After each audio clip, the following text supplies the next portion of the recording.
یزید اس پورے نظام کا نتیجہ تھا جو اس سے پہلے آ رہا تھا، لیکن اس نظام میں جو گاہے گاہے تبدیلیاں آ رہی تھیں اسے دنیا نے نہیں پہچانا تھا جب تک یزید سامنے نہیں آ گیا۔ میں اس بات کو ایک مثال سے واضح کروں گا کہ صورت احوال یہ ہوتی ہے، بہت سے حضرات نے یہاں بھی دیکھا ہوگا بادام جن درختوں پہ لگتا ہے وہ اس کا ایک مخصوص شکل ہے اس پودے کی، تو اب ہمارے یہاں بعض علاقوں میں بادام کی کاشت وسیع پیمانے پہ ہوتی ہے، درخت کا بیج بویا گیا، پودے نکلے، ایک جیسے پودے ایک باغیچے کے اندر، ایک باغ میں بہت سے ایک جیسے پودے ہیں، یکساں انداز سے وہ پروان چڑھتے رہے، مالی حرک کی پرورش کرتا رہا، ہر پودے کو پروان چڑھاتا رہا، ہوتے ہوتے ان کے اندر پتے آئے، شاخیں ہوئیں، پھول آئے، پھول کے بعد پھل آیا۔ اب پھل جب تیار ہوا تو اس کے بعد اچانک پتہ چلا کہ اس پھل میں سے ایک درخت کا پھل وہ ہے جو کڑوا بادام دے رہا ہے۔ بادام کی ایک قسم جو شاید آپ لوگوں کا سابقہ کم پڑتا ہو، ہمیں تو اکثر بادام میں ملے جلے وہ بادام بھی مل جاتے ہیں کہ منہ فوراً شدید طور پہ کڑوا ہو جاتا ہے، وہ باقاعدہ زہریلا ہوتا ہے وہ بادام۔ تو یہ بادام، اس کے پتے بالکل درخت کے ویسے ہی تھے جیسے میٹھے بادام کے ہوتے ہیں، درخت کا تنا ویسا ہی تھا، شاخیں ویسی ہی تھیں، لیکن جیسے ہی پھل سامنے آیا درخت، باغبان کو پتہ چل گیا کہ یہ درخت اب اس کا صرف یہ پھل ہی نقصان دہ نہیں ہے بلکہ باغ میں یہ رہنا جگہ بھی گھیر رہا ہے، جو کھاد استعمال ہو رہی ہے اس کی قوت کو بھی استعمال کر رہا ہے، یعنی گویا یہ حصہ چھین رہا ہے ان درختوں کا جو میٹھا پھل دیتے ہیں۔ تو اب وہ صرف اس پھل کو ضائع نہیں کرے گا جو اس درخت سے ہوتا ہے، بلکہ اب اس کی شاخیں بھی ختم کر دی جائیں گی، تنا بھی ختم کر دیا جائے گا، جڑ بھی ختم کر دیا جائے گا۔ یزید اس درخت کا پھل ہے جو اس سے پہلے ہمارے سامنے بظاہر بالکل ویسا ہی تھا جیسے اسلام کا درخت چل رہا تھا، جیسے حقیقی اسلام پروان چڑھ رہا تھا، لیکن اس پھل کے آ جانے کے بعد پتہ چلا کہ جن شاخوں پہ یہ پھل آیا ہے وہ شاخیں بھی غلط تھیں، جس تنے پہ شاخیں نکلی وہ تنا بھی غلط تھا، اور جس جڑ سے یہ ابھرا ہے وہ جڑ بھی غلط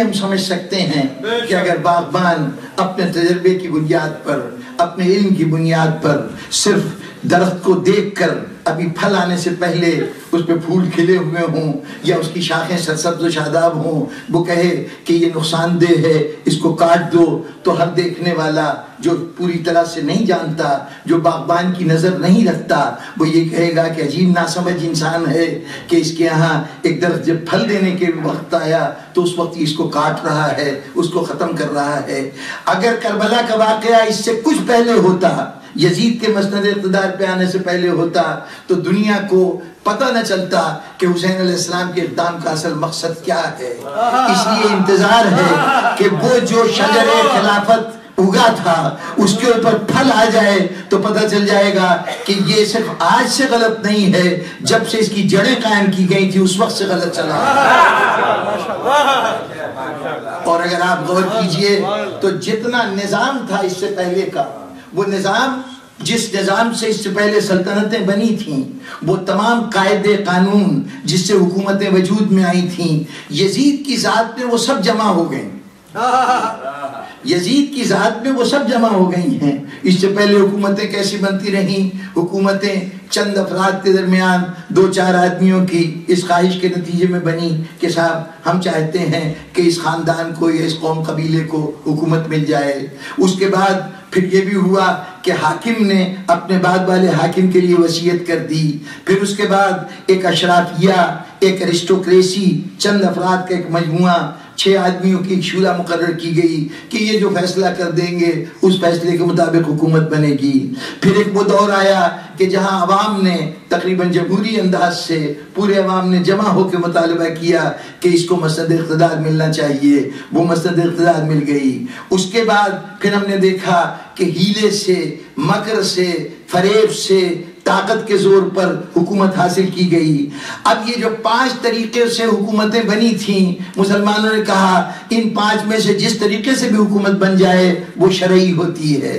وہ حقدار ہوتی ہے۔ یعنی اگر چند افراد مل کے فیصلہ کر دیں صاحب الرائے لوگ، تو ان کا فیصلہ بھی حکومت کو برحق بنا دیتا ہے۔ اگر حاکم وصیت کر دے تب بھی حکمران برحق ہوتا ہے، اگر کوئی شورا فیصلہ کرے تب بھی برحق ہوتا ہے، اگر عوام اجتماعی طور پہ کر لیں تب بھی برحق ہوتا ہے۔ اور ایک لفظ استعمال کیا گیا قہر و غلبہ، اگر کوئی زبردستی اقتدار پہ قبضہ کر لے اور امت اس کو قبول کر لے، لوگ اس کو تسلیم کر لیں، تو وہ بھی خلیفہ برحق کہلائے گا۔ اب یہ 5 طریقے تھے جس کو مسلمانوں نے کہا کہ برحق خلیفہ بننے کے یہ طریقے ہیں۔ یزید وہ حکمران ہے کہ جو ان 5 طریقوں کا اجتماع ہے۔ اس سے پہلے کی ساری خلافتیں کسی ایک ذریعے سے برحق خلیفہ بنی ہیں۔ یزید وہ پہلا شخص ہے جو 5 طریقوں سے خلیفہ بنا ہے۔ سب سے پہلے میں نے کل حوالہ دیا تھا کہ مغیرہ ابن شعبہ ایک شخص تھا جو کوفے کا گورنر تھا، اس کی گورنری خطرے میں تھی، اس کو بچانے کے لیے اس نے آ کے معاویہ کے سامنے یہ کہا تھا کہ کیوں نہیں آپ اپنے بیٹے کو اپنا جانشین بنا دیتے۔ یہ بظاہر انہوں نے ذہن میں پروان چڑھنے والے خیال کو زبان سے الفاظ دے دیے تھے، اس الفاظ کے تحت انہوں نے کہا اچھا جاؤ اس کے لیے کام کرو۔ اب وہ کام شروع ہوا، اب جماعتیں تیار ہونے لگیں جو آ کے یہ کہیں کہ ہاں یزید کو خلیفہ بننا چاہیے۔ اس کے بعد انہوں نے باقاعدہ اپنی زندگی میں یعنی وصیت کر کے لکھ کے نہیں گئے بلکہ عملاً یزید کی خلافت کا اعلان کیا معاویہ نے، اور شہر مدینہ میں دمشق میں تو سب نے اس اعلان کو قبول کر لیا۔ مدینے میں آئے، اس وقت کی مسلمانوں کی جتنی سربراہدہ شخصیتیں تھیں انہوں نے جیسے ہی مدینے میں یہ اعلان کیا گیا اس کی شدت سے مخالفت کی۔ حضرت عبد الرحمن ابن ابو بکر ایک شخصیت تھے کہ انہوں نے اٹھ کے کہا کہ یہ اس نے کہا تھا معاویہ نے آ کے کہ میں نے جیسے حضرت ابو بکر اور حضرت عمر نے اپنے دور میں اپنے جانشینوں کا فیصلہ کیا تھا، اسی طریقے سے میں ان کے نقش قدم پہ چلتے ہوئے یہ فیصلہ کر رہا ہوں کہ میرے بعد یزید حکمران ہوگا۔ تو اس کے اوپر فوری طور پر ری ایکشن ہوا اور عبد الرحمن ابن ابو بکر نے کہا کہ یقیناً تو غلط کہہ رہا ہے، ابو بکر اور عمر کی یہ سنت نہیں تھی۔ اس کے اوپر اس نے کہا کہ تم خاموش ہو جاؤ، تمہیں بات کرنے کا حق نہیں ہے۔ تو حضرت عائشہ نے اس پر احتجاج کرتے ہوئے کہا تھا کہ صحیح تو کہہ رہا ہے، اس لیے کہ ابو بکر یا عمر نے اپنے بیٹے کو نائب نہیں بنایا تھا، یہ تو نے بدعت کی ہے، اس سے پہلے نہیں ہوا۔ آج یزید کی حمایت میں بولنے والے کم از کم اتنا دیکھ لیں کہ مسلمانوں کے جتنے مکتبہ فکر ہیں ان سب کی عظیم ترین شخصیتوں نے یزید کی خلافت سے انکار کیا ہے۔ اپنے انکار پہ کوئی قائم رہ سکا ہو یا نہ رہ سکا ہو یہ الگ بات ہے، یا خود وہ زندہ رہا ہو بعد میں یا زندہ نہ رہا ہو، یا اسے زندہ رہنے دیا گیا ہو یا نہ زندہ رہنے دیا گیا ہو، یہ الگ بات ہے۔ لیکن اس وقت یزید کی خلافت کو مسلمانوں کے سربراہدہ لوگوں نے قبول نہیں کیا تھا، لیکن وصیت تو تھی نا حاکم کی، اس وصیت کا بھی حق موجود تھا۔ پھر آپ یہ دیکھیے کہ اہل شام نے اس کو اپنا حکمران تسلیم کر لیا اور پھر بیعت لے کر اس کا غلبہ بھی قائم ہو گیا، لوگوں نے اس کی حیثیت کو قبول بھی کر لیا۔ وہ جو بعد میں ہمارے مسلمانوں میں اور خاص طور پر ہماری مملکت میں قانون کا ایک لفظ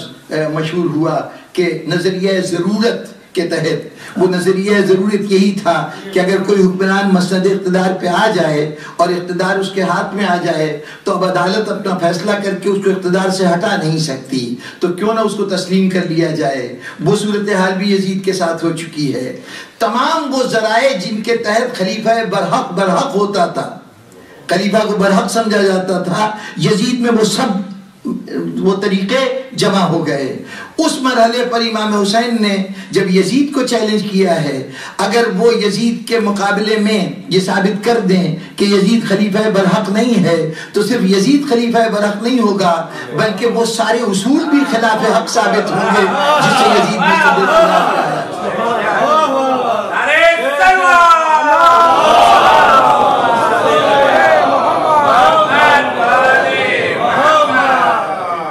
اعتبار سے وہ وقت اپنی صحیح صورت میں سامنے آ چکا ہے کہ جہاں پر اب اگر امام حسین علیہ السلام باطل پہ ضرب لگائیں تو وہ ضرب واضح طور پر باطل کو اس کا قلعہ خامہ کر سکتی ہے، اس کا خاتمہ کر سکتی ہے۔